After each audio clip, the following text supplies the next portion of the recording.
Hello there and welcome to the Secrets of Organ Playing podcast. I'm your host, Vidas Pinkevičius.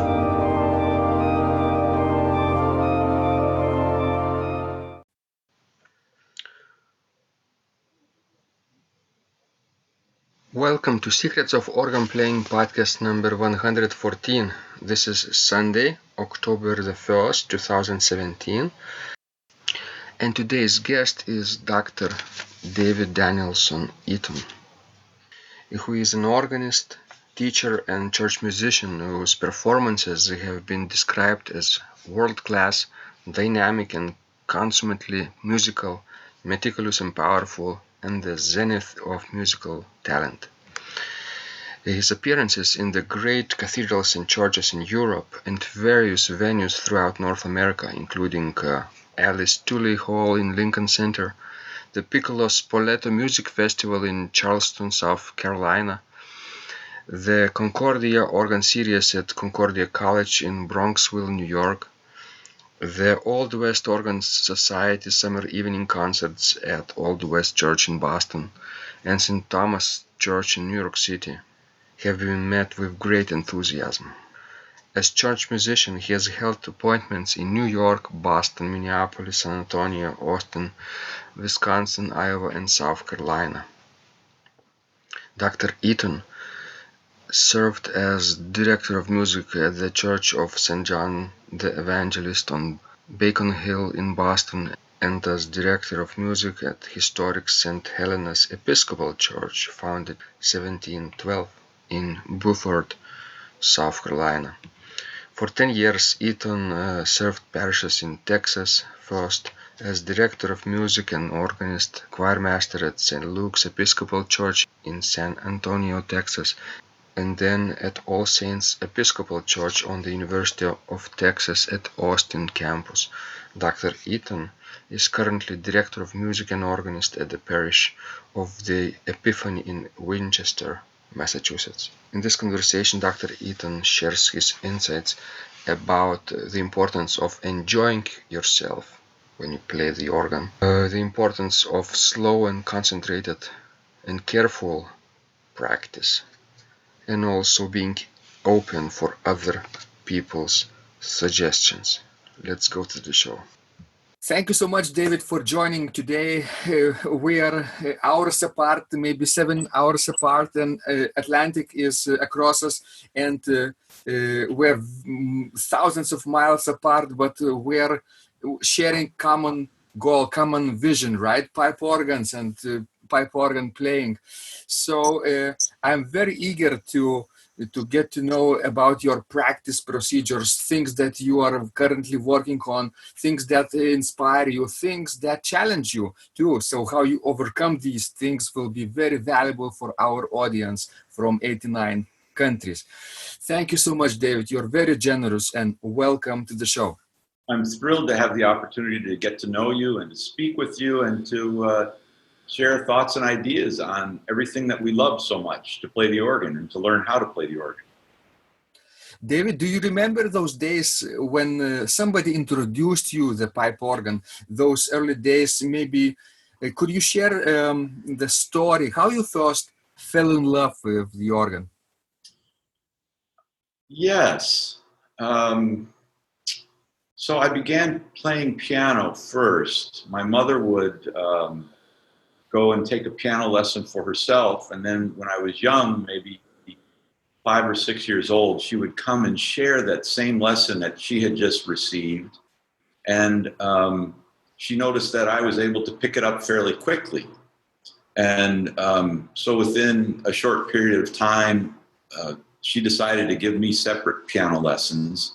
And so my parents took me to the University of Wisconsin. I grew up in Madison, and I started studying first with Shirley Steiner, who was a fantastic piano teacher in Wisconsin, and then Larry Kelleher at Bethel Lutheran Church in Madison. And so I got my start there on keyboard, on piano, and then in my church, our organist got sick. And when I was about 11 years old, I sort of by default just got drafted into playing the organ. And I can remember my first times when I heard Virgil Fox on his traveling organ called the Black Beauty. Uh-huh. And when I was a young boy, hearing him in Madison and thinking to myself, my goodness, what is this? It completely captivated me, and I was involved in playing trombone, piano, and then organ was the third instrument. And so throughout my life, up until I was about 20 or 22 years old, I played all three instruments, but organ finally won. Oh, wonderful. Good for you and good for the organ too. Thank you, yeah. So, do you remember what was the first piece that you played? The first maybe challenging piece or not so challenging? So I recall very vividly the C major prelude by Bach, maybe Krebs, of the eight little preludes and fugues. And I can still, I think, I haven't played it in a while, but I'm sure I could sit down and play it by memory even today. It was one of those pieces that I found captivating, and all the sequences were so clear. And of course, the trickiest part about even those little pieces today are the cadences, the internal cadences within the piece that challenged me then and still continue to challenge no matter what the work is. It seems like those internal cadences are something of a study in themselves. Well, exactly. And did you play the fugue also at that time, or just the prelude? I think I played the fugue, but I don't recall that as I'm sure that came a little bit later, but I'm sure I played the fugue, but I do recall so vividly that C major prelude. Because usually the fugues are more difficult, right, to start with that collection. It's a wonderful collection to start with, but fugues are kind of tricky. Yep. Especially towards the end in C major, when the stretto section comes in, you have the canon, and then troubles multiply. Yeah, it's hard for a young mind to consume all that information and make it come out in a coherent way sometimes, but that's the challenge of it. Well, yes. So you mentioned that in C major prelude, not everything was so challenging, right? So what were some less difficult things for you at that time when you played it? What were some less difficult things? For me, I also had a lot of hymn playing that I had done already on piano. So translating hymn playing to organ at a young age, I think, was a big advantage. And that, I know that hymn playing is a difficult thing for organists because, in a way, hymn playing is a trio. The right hand maybe has two voices, the left hand has one voice, and the pedal is with the feet. So your brain has to work differently than it does on organ than it does on piano. But I think as a child, I wasn't aware of that. And so it became common, and it was relatively a quick adaptation that I was able to make to doing that kind of playing. Did you, for example, make this beginner mistake of doubling the bass with the left hand and with the pedals? When people double. So that's, I can remember right away just trying to do that and fumbling around with the pedals a little bit. And then, I had good teaching right away. And so they said, I can recall saying, we don't double with the hands, and let's just take it apart. Yeah. Let's just play the pedal by itself, and let's see if we can mark it And then, so I was given very, very good breakdown, isolation practice technique from the very beginning. That's very fortunate for you, because a lot of times people start with him just like from at the piano, but plus the bass part on the pedals, doubling the bass with the left hand also. And if they continue to do that, they struggle with hand and feet independence right away. Yeah. When playing more difficult music, Yes. right? Yes. Yes. It becomes. Yep. It's not only a training of the coordination, but it's also more a training of the brain, because the brain is what sends the signals to the rest of your body. So it's really important to get that squared around as quickly as possible. Great. So what happened next? How did you choose this profession, right? You first studied trombone, then piano, then organ, but it wasn't, like a dream for you. When did you discover that you wanted to be an organist? So I was very lucky to receive an opportunity to go to Concordia College in Bronxville, and I studied with Richard Heschke there. And he was an excellent organist. He just passed away this past fall of 2016, and so I still remember him and the things that he taught me. But I was lucky enough to receive a scholarship to go to Concordia College in Bronxville, New York, and study organ with him. I also studied trombone with a gentleman named Mo Snyder, who was a freelance trombonist and in New York City. Mm-hmm. And I loved trombone and I loved organ. And it was really about but I received a scholarship to study organ. Right. And so it was really about my junior year that I started to get serious about playing the organ. And I finally said to Mr. Snyder, I need to concentrate on organ, and I need to let the trombone go. And so so I really sort of focused in on organ, and I knew that teaching, church music, and performance, some combination of all those things, was what I really wanted to do. Mm-hmm. That's usually the most often done thing for organists. They combine performance, liturgical organ playing, and of course teaching. Yes. There are people who manage to tour the world, right? Playing multiple concepts every month. Yep. But they are on the minority, I think. Indeed. Yeah. And I also find that the combination of those three general activities, one feeds the other, one informs the other. And so when I'm not doing some combination of all those things, I feel like I'm having a drought. Mm-hmm, mm-hmm. And it's also good to have this variety and not to put your eggs in one basket, right? Not to be dependent on Yes. this.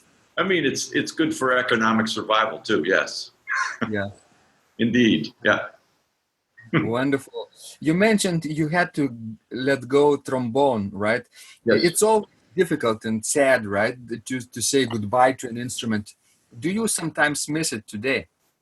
I do. So the interesting thing was about the trombone.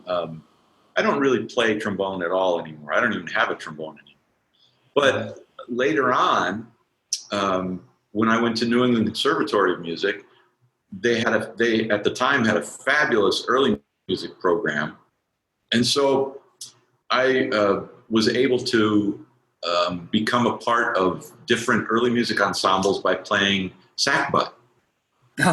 Yes. And as a trombone player, that was much easier compared to what we had to do with modern trombone.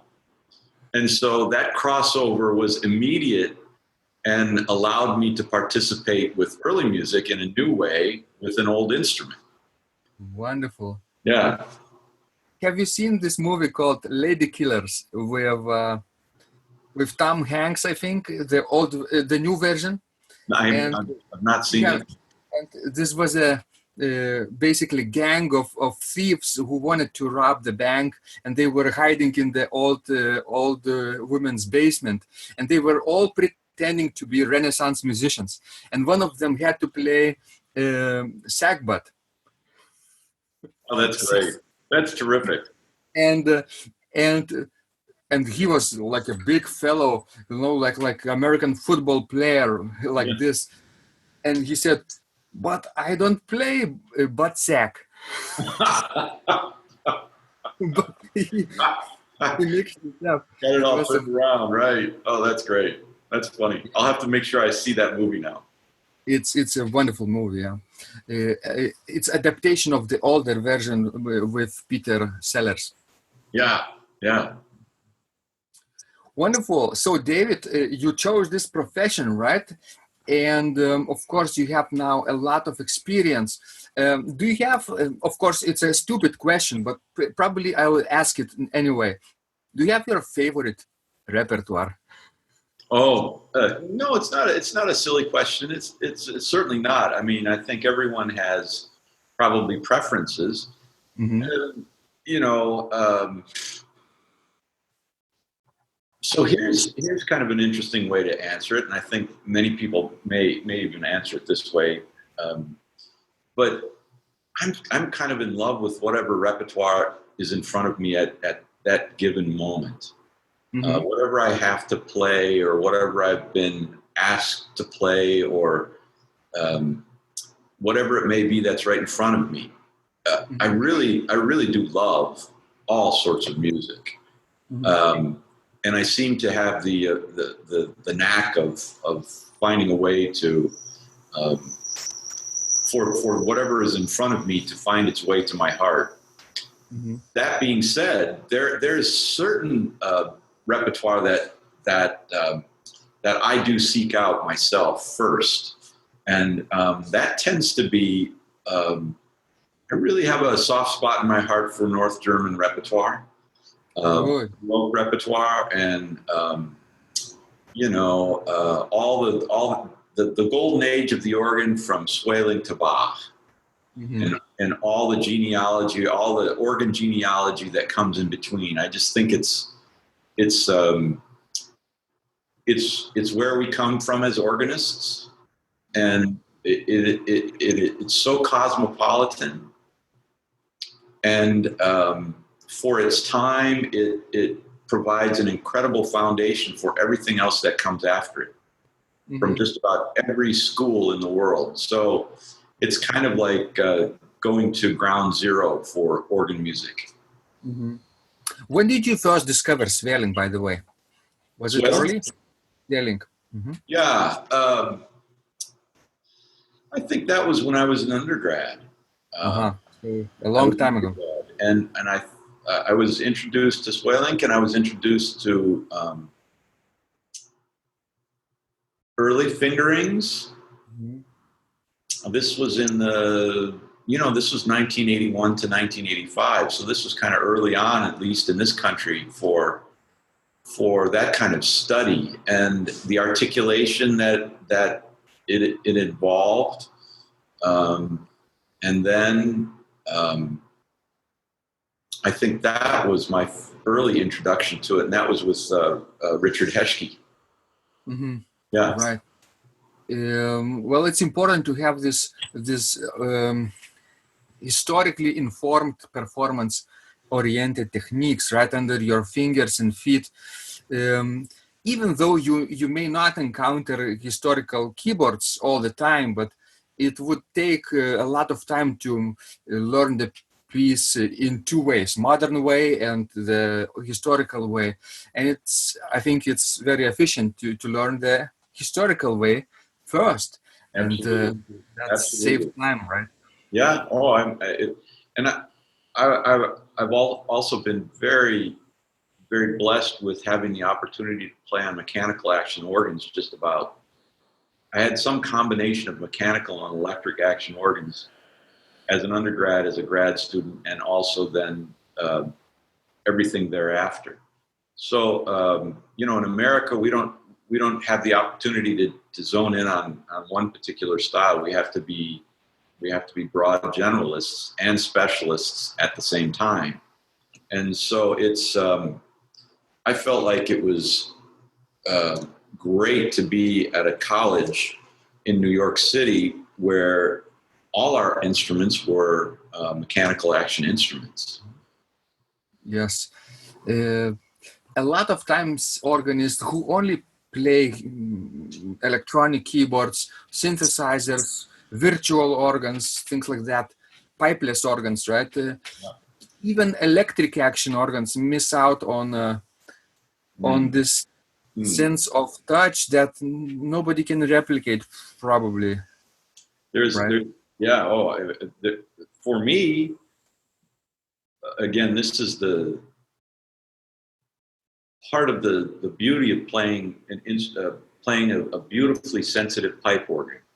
It's that tactile sense and that the aural sense of being able to control every little nuance of what the pipe is going to do, and to be able to there's something incredibly gratifying and satisfying about having that intimate connection with the sound of the pipe, and that mechanical connection in your fingers and in your ears and in your entire body is I sound like it's almost a Zen type of experience, but it really, that's part of what I fell in love with also.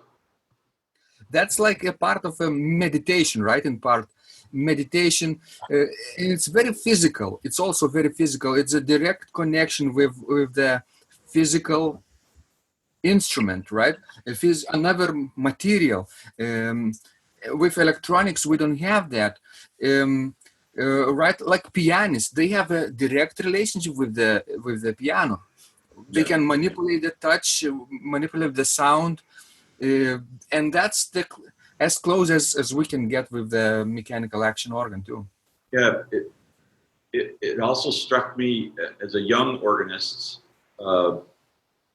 understanding the mechanical connection, and then thinking to myself as also a trombonist, gosh, I'm so happy that this mouthpiece doesn't have an on-off switch. Yes. I mean, I don't think an instrumentalist would ever consider the possibility of having an on-off switch to make articulation or to make a sound of any sort. I don't think a violinist would want an on-off switch to make a sound on their bow. Or any wind player would want an on-off switch. And so to have the ability to articulate, it's not as subtle, obviously, as what you could do with a mouthpiece and with your embouchure, but it's the closest that you can get on any keyboard instrument with mechanical action. So that was incredibly satisfying to me, coming from an instrumental standpoint. Mm-hmm. Mm-hmm. So, David, of course, you fell in love with the organ when probably you heard this E-Power Bix recording, right? Amazing organ, like a beast, like a mechanical wonder, right? Mm-hmm. All those things. Oh, yeah. And then you continue to practice up to this day, right? Yeah. Could you tell us, why do you keep practicing even today, right? What keeps you going today? Haven't you had enough of pipe organ by now? Yeah. No, this was a great question. This is an excellent question. I remember after finishing my undergraduate degree, I went back home to Wisconsin, mm-hmm. and one of my aunts or uncles, who was a little bit older, quite a bit older, looked at me and said, "Now what are you going to do?" And I said, "Well, I'd like to go to graduate school and study organ performance." And she very sincerely and intently looked at me and she said, "Well, how many notes are there on the keyboard?" And I said, well, on a piano, there are 88 keys, but there are only, 12 notes in an octave. And she looked at me very seriously and she said, well, haven't you learned them all yet? Yes. And that was really an interesting perspective for me. I laughed and chuckled, and we enjoyed that joke that she made. But it's a never-ending quest to learn more repertoire, to discover new ways, because those 12 notes have limitless combinations. Yeah. And so they keep us fascinated for a lifetime. We can never get through everything we'd like to get through. Don't you feel like it's an addiction, a good addiction, right? Absolutely. It's a never-ending opportunity to learn more things. Mm-hmm. Mm-hmm.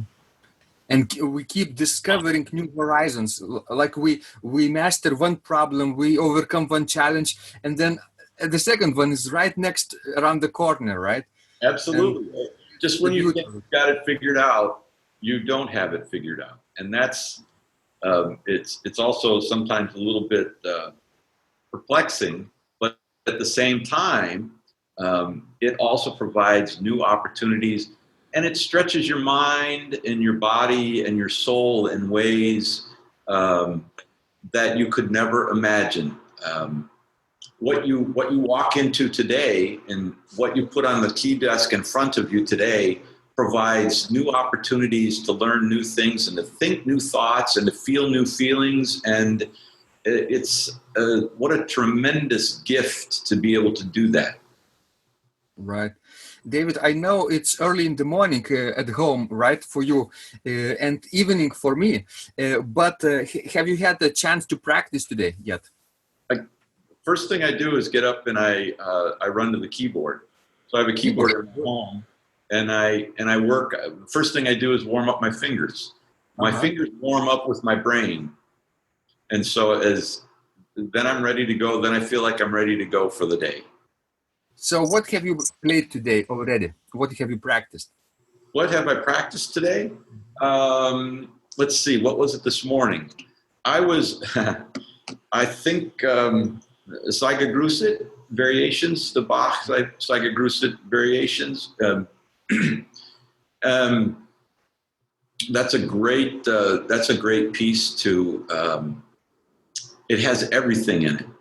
All the compositional styles and all the challenges, and they're little bite-size variations.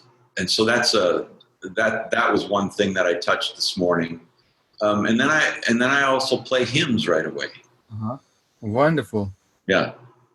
So Zeitgegrüßet is like a Orgelbuchlein in itself, right? Or Klavierübung. In one variation, you find one style of setting, hymn setting. Another, it encompasses multiple styles, right? And Yes. An organist can do many things while learning this, and it's never boring.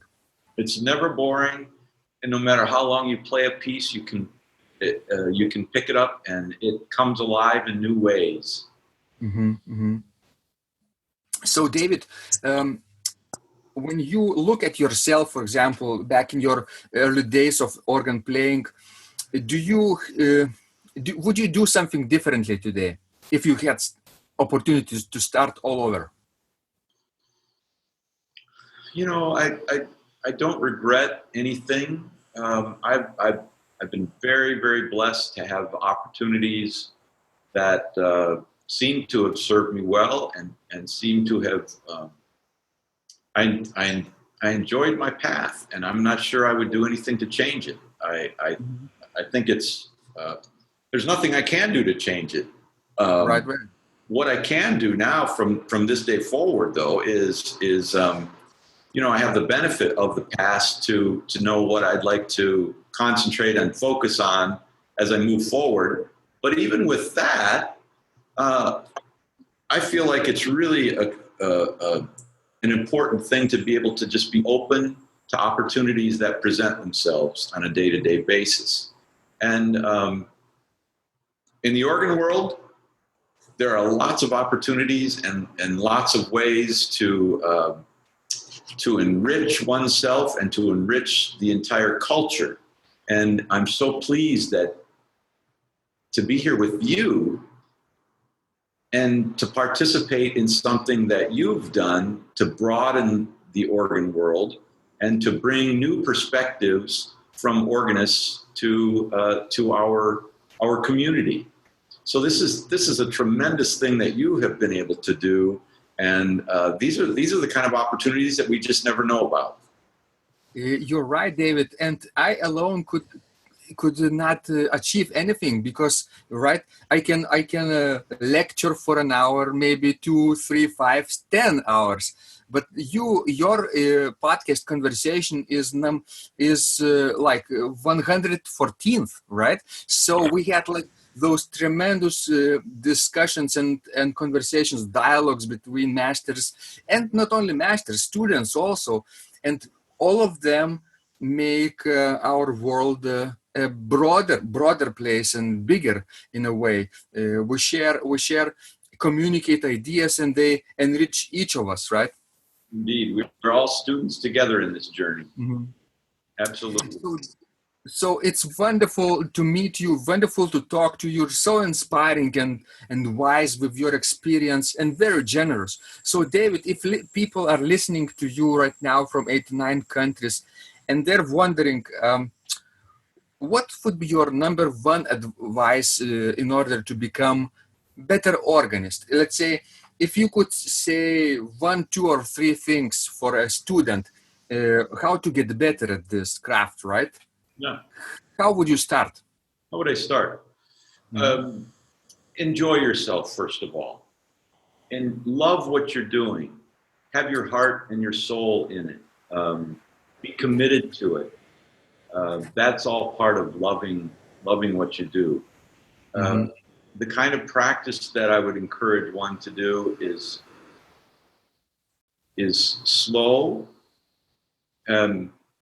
also very concentrated, and focus on those things that are a challenge, and then take them slow enough and take them apart if need be. Break it down in ways that you can be successful. Mm-hmm. So being successful at slow speeds to allow your brain to accommodate all that information and to learn all that information is so very important. Then the third thing I would suggest is finding someone or a group of people that are willing to listen to you and that you're open to taking suggestions from. Mm-hmm. Because what we hear and what other people hear sometimes are many different things. It's also great to record oneself, but it's very important, I think, to get a human perspective also. So those 3 things: love what you do, practice carefully and practice being successful, and then be open to having others hear you so that you can get honest, positive feedback. Wonderful, very wise suggestions and very inspiring advice. I think people will benefit from this a lot, because if you don't enjoy what you do, it's a struggle, constant battle, and it has to be a battle, right? But a good battle, right? You have to enjoy this battle for a long time. Otherwise, it's a drag. It's work, no? And it should be art, and art is not work. Right. And without slow and concentrated and careful practice, a person can only go so far, right? Can play, at concert tempo, fast, but it becomes sloppy very fast, right? Very much so. I'm not saying that mistakes are bad. Mistakes are good because we learn something from them, and we take risks, right? And these are good, but slow and concentrated practice is I think indispensable here.